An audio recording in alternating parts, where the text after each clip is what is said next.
bertema 4, berbagai pekerjaan. Subtema 2, pekerjaan di sekitarku. Mari kita lanjutkan pembelajaran 4, 5, dan 6. Kompetensi dasar, muatan bahasa Indonesia, muatan IPS,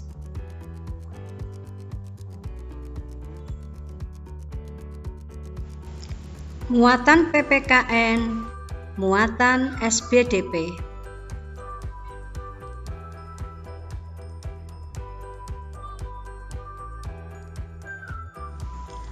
Tujuan pembelajarannya,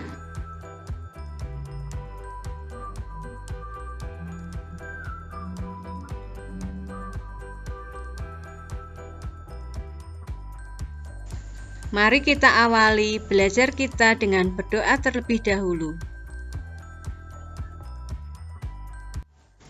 Sikap apa lagi yang harus dimiliki oleh seorang dokter?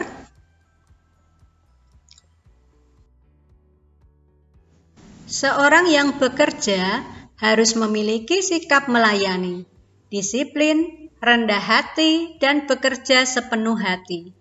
Kita bisa mempelajari nilai-nilai tersebut dari seorang dokter yang bekerja untuk masyarakat.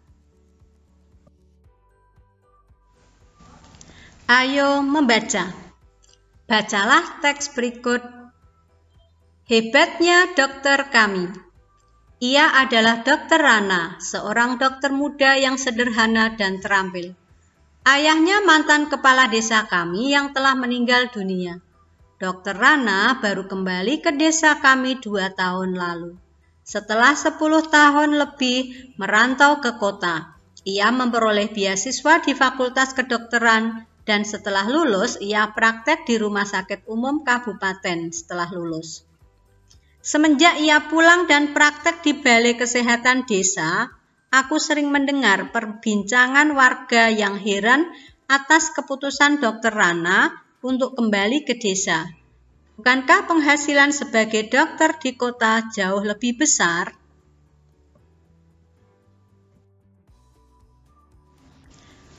Pada ayahku, Dr. Rana bercerita bahwa cita-citanya menjadi dokter dulu muncul karena melihat kesadaran hidup sehat masyarakat desa yang sangat rendah. Sungai dipakai untuk mandi, mencuci, kakus, lalu airnya dikonsumsi. Hasil bumi dan peternakan tidak dimanfaatkan untuk membentuk pola makan sehat. Warga lebih suka menjual ke kota dan uangnya dipakai untuk membeli makanan instan.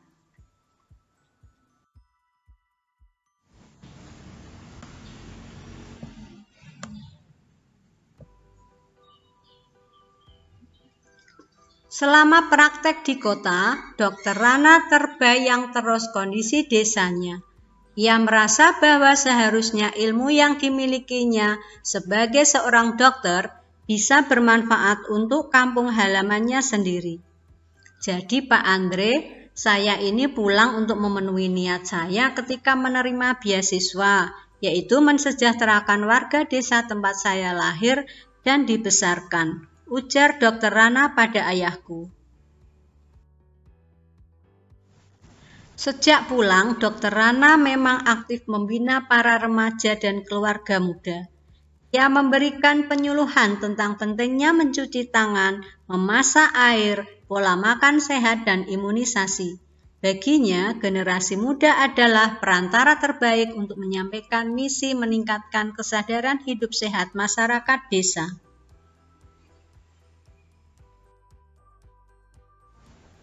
Sebagai anak kepala desa, Dr. Rana sering mendengar cerita almarhum ayahnya bahwa banyak warga takut berobat karena tidak mampu membayar. Tak ingin hal itu terjadi, maka diumumkannya bahwa warga dapat membayar jasanya dengan sampah. Ya, sampah. Sampah kering jenis apa saja yang bisa didaur ulang.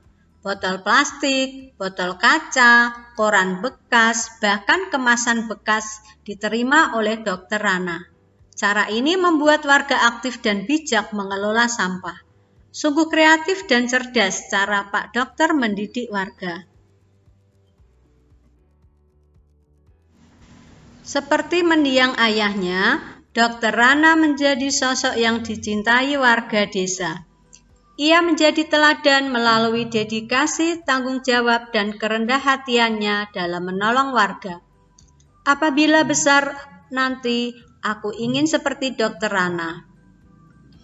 Akan ku kejar cita-citaku menjadi guru, dan aku akan kembali untuk membangun kampung halamanku. Berdasarkan teks di atas, jawablah pertanyaan berikut. 1. Apa yang dilakukan Dr. Rana untuk warga desa? Mari kita jawab. Yang dilakukan Dr. Rana untuk warga desa adalah Dr. Rana praktek di Balai Kesehatan Desa, aktif membina remaja dan keluarga muda, memberikan penyuluhan tentang pentingnya hidup sehat, serta warga yang berobat boleh membayar jasanya dengan sampah. 2. Mengapa Dr. Rana melakukan itu?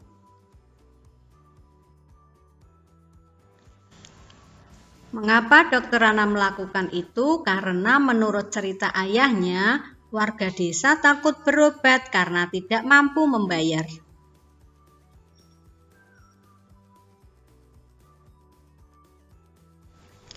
3. Apa dampak dari hal yang dilakukan oleh Dr. Rana bagi masyarakat?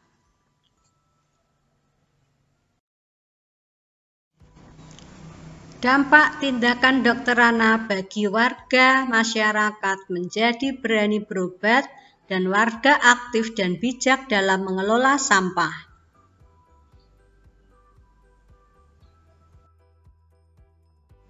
Nomor 4. Bagaimana perasaan masyarakat terhadap Dr. Rana? Tuliskan pada tabel berikut. Sikap dari Dr. Rana, kemudian pendapatmu tentang sikap Dr. Rana. Mari Bu Guru bantu. Sikap dari Dr. Rana nomor 1 yaitu tanggung jawab. Pendapatku, Dr. Rana sangat bertanggung jawab dalam meningkatkan kesadaran hidup masyarakat desa. Yang kedua, sikap Dr. Rana yang suka menolong. Dr. Rana mau menolong warga yang tidak mampu agar dapat berobat tanpa harus mengeluarkan uang. Sikap yang ketiga yaitu dedikasi. Pendapatku, dedikasi yang ditunjukkan Dr. Rana patut kita contoh walaupun beliau merantau jauh namun lebih memilih membangun kampungnya atau desanya.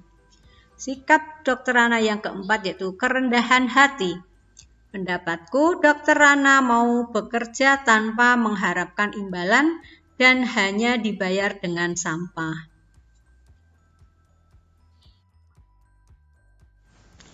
Nomor 5, hal baik yang bisa aku contoh dari Dr. Rana yaitu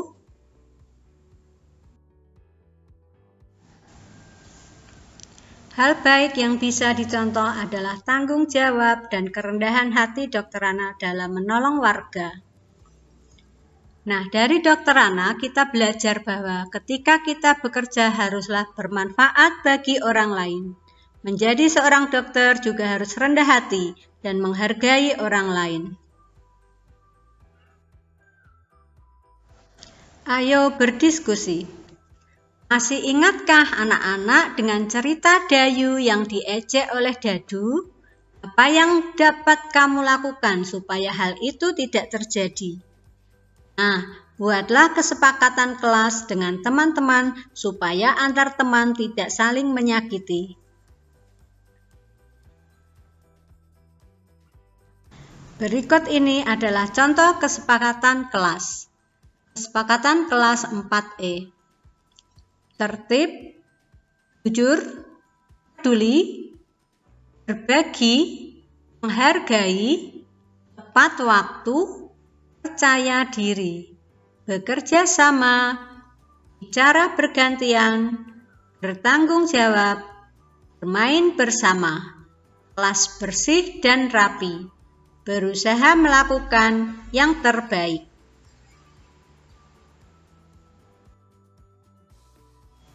Tulislah ide-idemu mengenai kesepakatan kelasmu.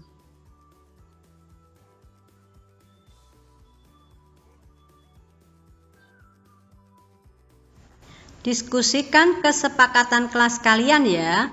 Ketika kesepakatan kelas itu dilakukan, maka setiap warga kelas akan merasa nyaman. Mereka merasa dihargai. Ketika kamu menghargai semua orang, maka kamu sudah mengaplikasikan sila kedua Pancasila. Tidak hanya Dr. Rana yang mempunyai sikap baik, Paman Udin juga mempunyai sikap yang perlu kita contoh. Kita lanjutkan pembelajaran 5. Ayo berdiskusi. Tahukah kamu bagaimana ikan hasil tangkapan nelayan bisa kita makan? Ayo mengamati. Amati gambar berikut. Ikan hasil tangkapan dijual ke pedagang ikan di pelelangan ikan. Dari tempat pelelangan itulah ikan dikirim ke pasar-pasar dan akhirnya dibeli oleh konsumen.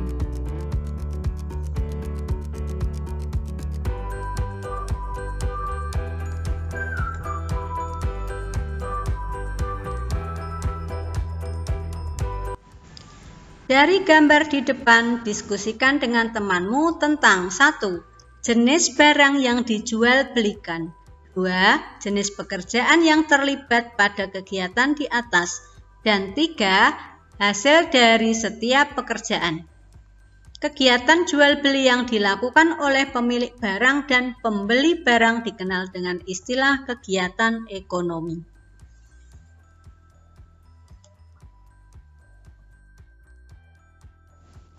Anak-anak, kegiatan ekonomi meliputi 1. Kegiatan produksi. Apa itu produksi? Produksi yaitu kegiatan menghasilkan barang atau jasa untuk memenuhi kebutuhan manusia. 2. Yaitu kegiatan distribusi, yaitu kegiatan menyalurkan barang dari produsen ke konsumen. 3. Yaitu kegiatan konsumsi, yaitu kegiatan menggunakan atau menghabiskan atau memakai barang atau jasa untuk memenuhi kebutuhannya. Bu Guru beri contoh ya. 1. Kegiatan produksi, contohnya pengrajin tempe, pengrajin sepatu, pengrajin kerupuk, petani, dan lain-lain. Pelakunya disebut produsen. 2. Kegiatan distribusi, contohnya sales, agen, grosir, pelakunya disebut distributor. Yang ketiga, kegiatan konsumsi. Contohnya memakai sepatu, minum susu, makan kerupuk, membeli tempe. Nah, pelakunya disebut konsumen. Contoh gambar kegiatan produksi.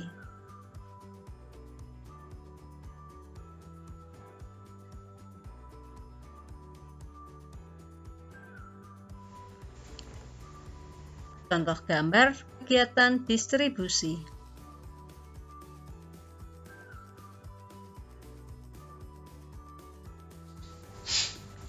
Ini contoh kegiatan konsumsi.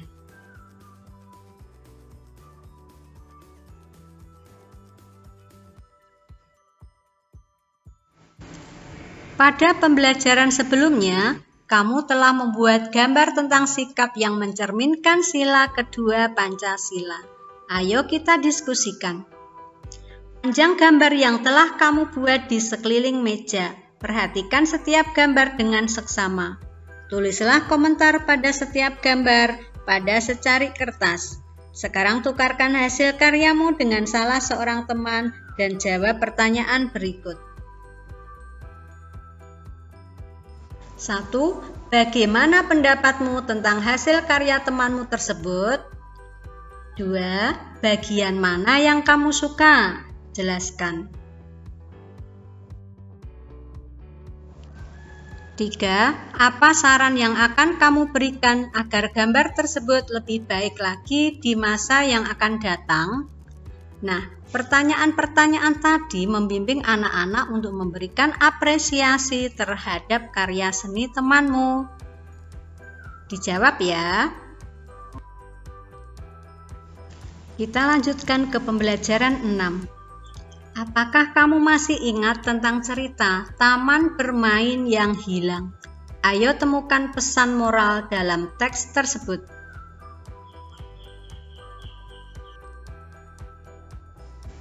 Taman Bermain yang Hilang menceritakan tentang si Kupi ya, kepiting kecil. Masih ingat ya? Kalau lupa, coba anak-anak baca sekali lagi.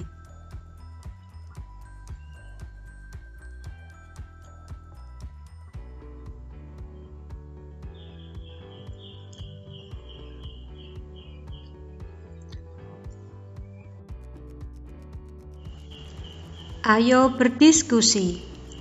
Baca kembali cerita tentang Taman Bermain yang Hilang. Tuliskan pesan moral dari cerita tersebut, kemudian tukarkan pesan moral yang telah kamu tulis dengan teman dan berilah komentar tentang pesan moral tersebut. Mari Bu Guru bantu. Pesan moral dari cerita Taman Bermain yang Hilang. Manusia tidak boleh merusak sumber daya alam. Akibat rusaknya sumber daya alam, manusia akan merasakan akibatnya. Misalnya, hutan bako yang rusak mengakibatkan beberapa hewan yang tinggal di hutan bako mengalami kepunahan. Selain itu, rusaknya hutan bakau juga mengakibatkan ombak langsung menerjang daratan. Rusaknya pantai mengakibatkan wisatawan tidak mau berkunjung.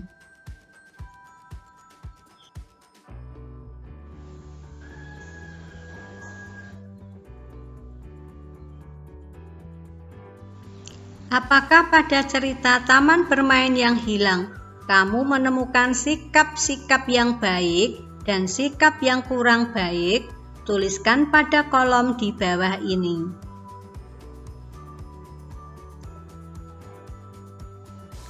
Mari kita cocokkan pekerjaan kamu ya.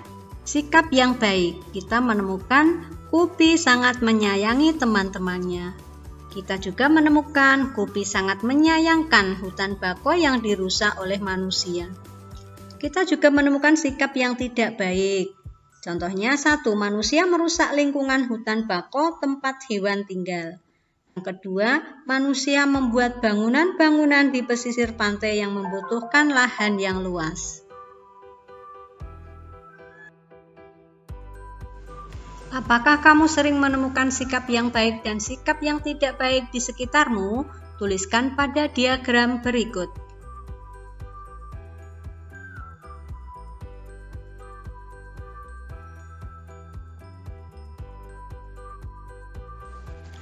Nah, bisa guru bantu contoh. Sikap yang baik menjaga kebersihan diri dan lingkungan, mendorong orang yang membutuhkan bantuan. Ciri-cirinya selalu berpikir positif, mampu mengendalikan diri, tidak merugikan orang lain. Bukan contoh, membuang sampah sembarangan, tidak peduli terhadap orang lain. Kemudian kesimpulannya, sikap yang baik adalah sikap yang tidak merugikan orang, selalu berpikir positif dan bermanfaat bagi orang lain.